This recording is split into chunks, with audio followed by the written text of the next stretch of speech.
The second person in Belize to have succumbed to the novel coronavirus was 63-year-old Conrad Everett. The Belize city resident, along with his family, attended an event at the Plaza Diner in mid-March when it is believed that he may have contracted the deadly disease at that gathering. Amid an increase in the number of COVID-19 cases in April, the entire country went into mandatory lockdown, and with the gradual reopening of stores and other businesses, proprietor Walter Campos is taking no chances. I think this is the new normal, and we have to understand everything changed, and we don't know for how long. To me, it's a very good idea to start to use this machine in the door. What he is referring to is a piece of equipment called a mist tunnel.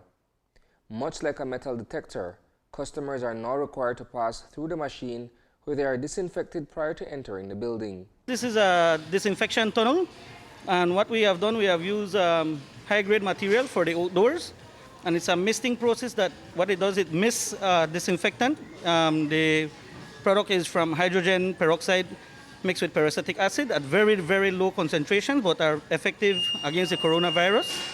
And it's under the EPA list of disinfectants that is approved by the Ministry of Health, that we use it to disinfect surface areas, and in this case, to disinfect people that are entering into your premises. Located in downtown Belize City, on any given day, there is always heavy foot traffic in the Dibary store. The process subjects everyone to stand under the device for a few seconds while they are sprayed from above and on both sides by 3 mistifiers. It is the first of its kind for any business in the country during these COVID times. I recommend for different kind of business. For example, I think the bus terminal need one machine like this. So many people cross the bus terminal every minute, and then before the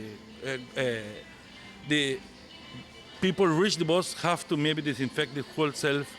I think the airport need one machine like this too.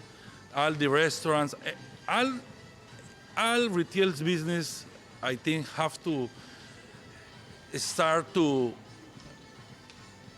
think for buy one machine like this, because it's really important. Maybe right now we're free for coronavirus, but we don't know for how long. A mist tunnel at the Philip Goldson International Airport or at various bus terminals across the country does in fact seem practical. On a daily basis, hundreds if not thousands of travelers pass through these facilities. I would like to encourage especially the government to look into something like this, especially to enforce, especially like in this case, the repatriated Belizeans that are coming in.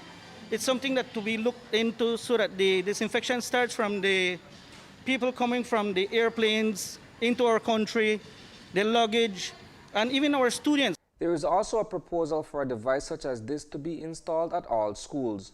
Manufactured locally from parts that were sourced in Belize, the cost of purchasing a mist tunnel is not prohibitive. It's made to stand the elements of the weather that we have in Belize. And the electronics part was a challenge because it was something that, we are accustomed to get something from eBay, but because of the foreign currency, to buy things from the US and the freight, it's been challenging for us to get certain items. But we have been working with the local suppliers for those electronics, and I'm glad that everything is bought locally so we can make the product here locally. Reporting for News 5, I am Isani Cayetano.